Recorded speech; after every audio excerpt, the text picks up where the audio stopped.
Ohio State is undefeated. They're 1-0. The season is off on the right foot. It's off on a foot. It is off on a foot. Welcome back into Memorial Stadium for some snap judgments. He is Berm. I am Austin Ward. Ohio State 23-3. It was a conference opponent. It was on the road. It was with a bunch of new faces. Ryan Day still called it a mixed bag. I think he anticipated there were going to be some of these issues along the way. This was not a look at a fully formed national title contender. The pieces are still there. I'm not sure that anyone's going to push the panic button when you win a game by 20 points on the road. It felt a lot like the slog of that road opener at or at Minnesota 2 years ago. The first half for Kyle McCord was a little disjointed. I thought he was much better in the second half.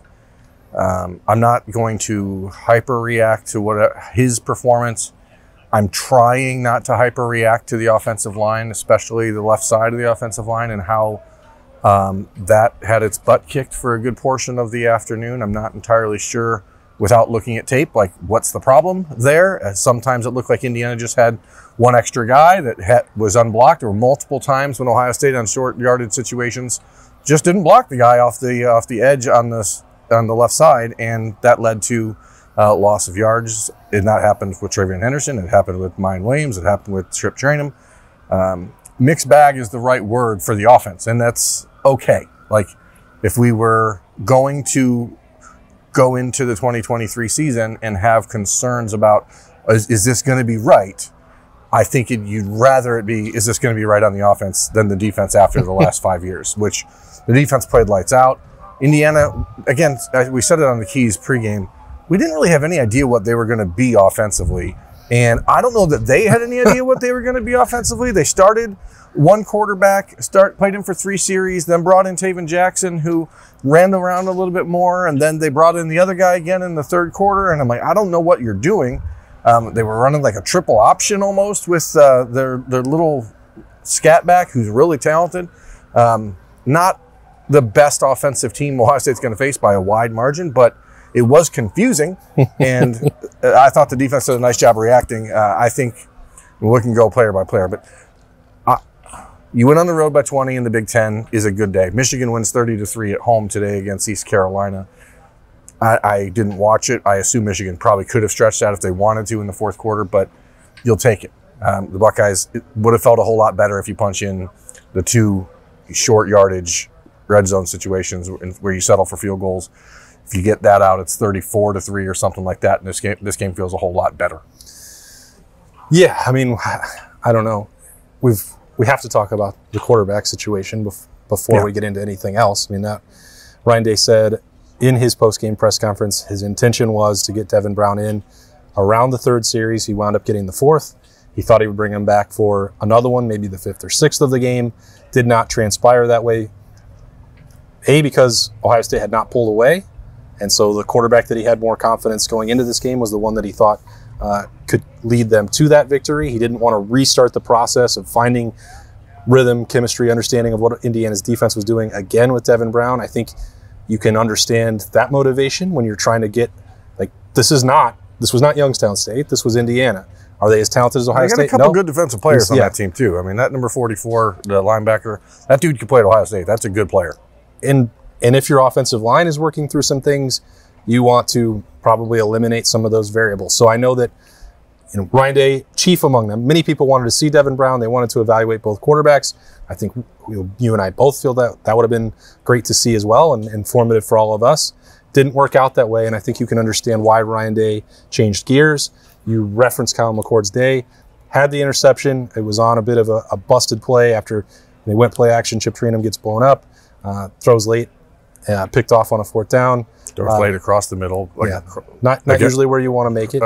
Throwing back across his body, across the middle. That's almost a guaranteed recipe for an interception. Yeah. But he also didn't it was 4th down. The ball needed to go somewhere. Yeah. That's not to justify it. It'll be a learning opportunity, as it will be for many people. Came back with some really nice throws in the second half. You alluded to those, Berm. The one to Marvin Harrison, where Ryan Day didn't really appreciate the explanation he got, would have been a touchdown. Marvin just stepped on the sideline after taking a little bit of a bump in coverage. Had a nice throw over the middle. 2 of them, really. Julian Fleming and Cade Stover to help put that game away and set up some touchdowns. That's what it was. I mean, it wasn't. It probably won't convince people who are on the fence that he's definitely the guy, but the way Ryan Day handled it tells you that that's where they are most comfortable right now. I think actually Kyle had a couple throws. I mean, he had the one at the end of the first half. The Buckeyes get the ball late in the first half and are moving the ball in a position to score right before the half, and then they get it to start the second half, which was, I think, the double ding dong that Ryan Day was looking for. Throws a really nice ball to Carnell Tate, who gets it knocked out of his hands at the 2 or 3 yard line. Like that's one of those plays where you look at it and go, man, if you just throw that in there, maybe that confidence goes way up coming into the second half. I thought he did play better in the second half. He had a beautiful throw to Stover on the seam ball, on the seam route that Cade had a 40 or 45 yard gain on. I like the fact that even on the other side of the field here, he went into the coverage and threw it to Stover in the end zone.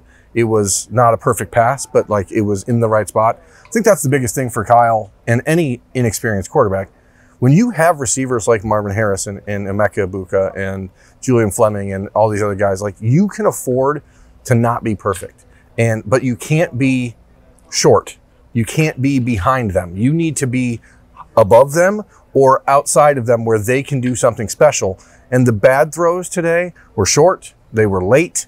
Like you can't do that because Marvin Harrison, the corner, they tried a little jump ball in the corner of the end zone. Like you got to throw that up.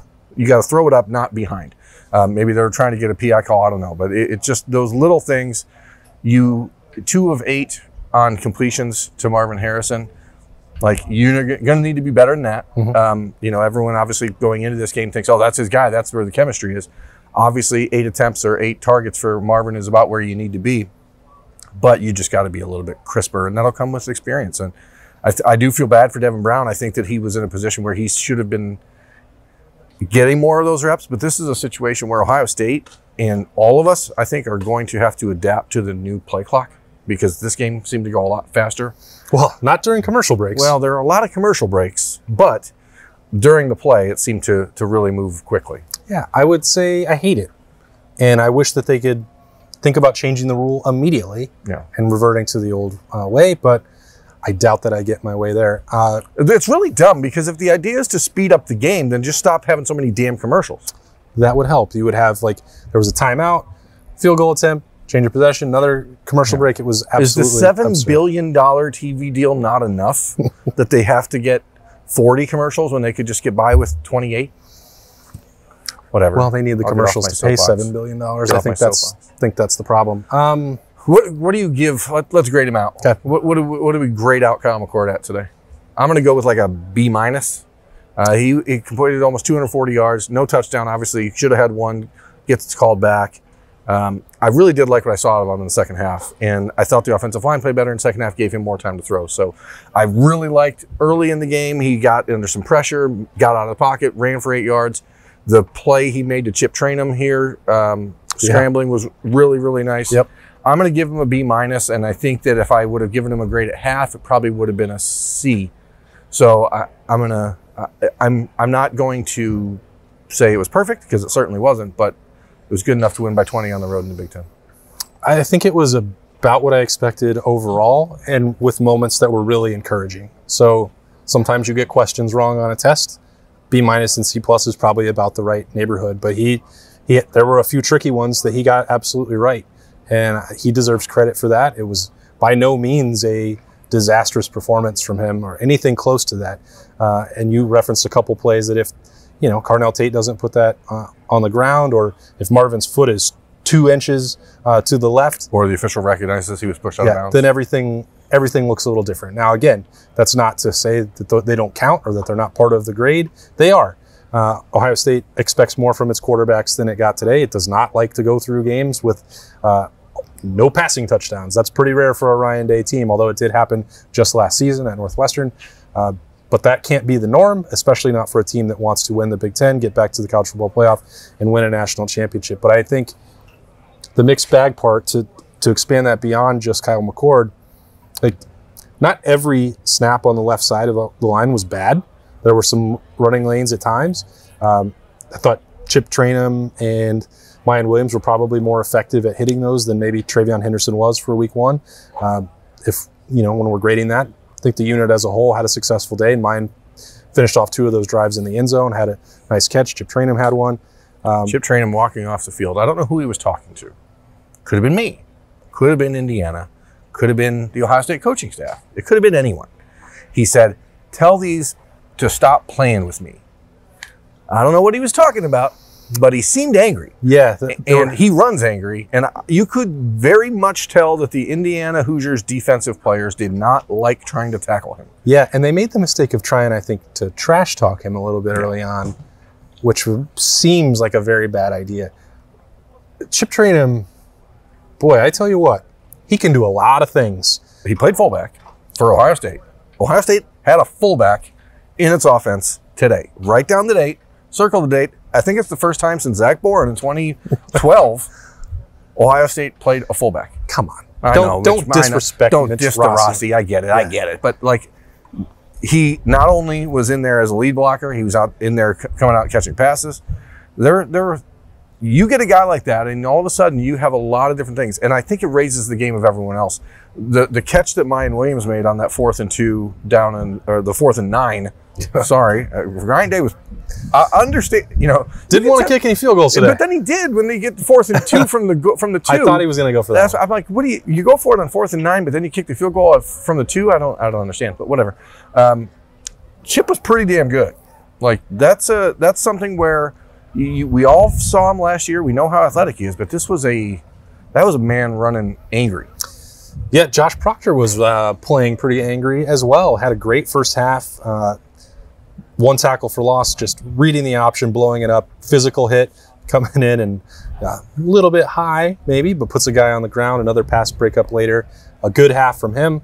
I think maybe we thought he'd probably start, but then we'd see Malik Hartford maybe more, or Jihad Carter. Didn't see Jihad Carter at all. And then Malik Hartford, he didn't come in until the 3rd quarter, unless I'm mistaken. Yeah. So played well, played what you expect. Yeah, did that job. So I mean, they held him to 3 points, and then JT Tuimoloau and Denzel Burks. Oh, that's not our standard. We want nothing but shutouts. I'm like, well, you're gonna win every game if you hold somebody to 3 points. Let's start with not giving up touchdowns. Just go from there. Yeah, but Denzel Burke played a really good game. HOBs. There were HOBs out there. I asked him about that after. I said, "What is different? Like, is it you're healthy? Is it you're confident?" And he said, I now know this system inside and out, and I know exactly where Jim Knowles and where Tim Walton want us to be. And that you could see, like, there was a little wide receiver screen early in the game where he got in there and blew it up. Like, there's a different swagger happening with those corners. And, I thought it was a hit and miss day for Davison Igbinosun, and his first day as at Ohio State. It's a little different. Taiwan Malone got in. Hero Kanu got a sack. I mean, Jaden McKenzie got a sack and played pretty. He played way more than I thought he would, and played well. Defensive tackle. I said it before the game. I thought they did a really nice job. They did. Indiana was not trying to throw the ball. They were not trying to set up in a 5-step drop and sit in the pocket. So they would not have been able to. They seemed to understand that, and they knew Jack Sawyer walking off field said, those guys didn't even try to drop back this entire game. So. That's what you face sometimes when you're playing against teams that are worse, and you have to find different ways to affect and impact the play. Thought Jack Sawyer played well, speaking of a guy. Like, overall, it's pretty hard to say anything negative about the way the defense played today. Tackled well. They were in the right spots. No penalties except for the cheap one, the roughing the... Davis, it was late on the same drive, right? Davison Igbinosun and then Lathan Ransom had the unsportsmanlike. Didn't matter. They didn't give up anything on that drive, but I think that also complicates the evaluation of the mixed bag, is that Tom Allen seemed to clearly want to get this game over with as fast as possible, and the new rules helped him accomplish that. He was more than willing to take a low-scoring cover and to make it look better than it might have been. And again, Ohio State had 2 plays that if they go different, the score looks like a blowout and there's no hand-wringing or whatever. I think Ryan Day's point afterwards, in a couple of weeks, are we going to think about this at all? If they beat Notre Dame, then no one will care about if it was disjointed, if it was rusty, if it was whatever in the first half against Indiana. All that matters is they're ready for week 4, and you can't get ready without playing games. I sort of viewed this game as a scrimmage of sorts, like for Ohio State. Obviously, you're coming out here, your goal is to win the game. You want to get out of here healthy. I don't think that the Buckeyes tried to do anything really like extravagant on offense or defense. It seemed like they were pretty content with just going out here, making sure that they ran the offense, got the guys into some rhythms. Offensively, I think if you have a concern, to me, it's that they didn't seem to really establish that rhythm. I did like when they got into a little bit of tempo, Kyle McCord looked way more comfortable. So did the offensive line. So, like, maybe that's something you can glean from this and go forward. They seem to be better in that way. They brought in the Bison package multiple times, and it just didn't work. Every time that they brought in Luke Montgomery wearing that number 98, the left side of the line, he was on the right side of the line, and the left side just, like, forgot to block people. And I don't know if they were letting them go on purpose. Once it was Emeka Ibuka against the defensive end, and that didn't go well. So I'm not – it's a little bit we also haven't talked much about it, and I don't know – and I think maybe we don't need to because we don't know entirely how it impacts what Ohio State does. But this was Brian Hartline's first game as an offensive coordinator as well. And so, like, we think Ryan Day is calling all the plays, but we don't know for a fact. I mean, there's a lot of things to look at it and go, well, it could have been better, but I'm not going to go crazy about it. I think that should be the overall takeaway from Snappy Jays is that week one is out of the way, and you don't want to be playing your very best football necessarily in week one. You'd like to build up to that. Would it be bad if you played better? No one would complain about that. Yeah. But Ohio State got the result they wanted. They did not give up a touchdown, and they won by 20 points against a Big Ten opponent. So they will take it, and then they will grow and look to improve. Couple tune-ups coming, Youngstown State and Western Kentucky, and then obviously the bigger one on the road against Notre Dame and South Bend that's coming up. The season, once it gets here, it comes at you thick and fast, and we're ready to cover it all for you on the podcast. So much more content coming as we break it down and get ready for week two. We thank you for popping in here for some Snappy Jays with us. He's Berm. I am Austin. We'll talk to you back in Columbus.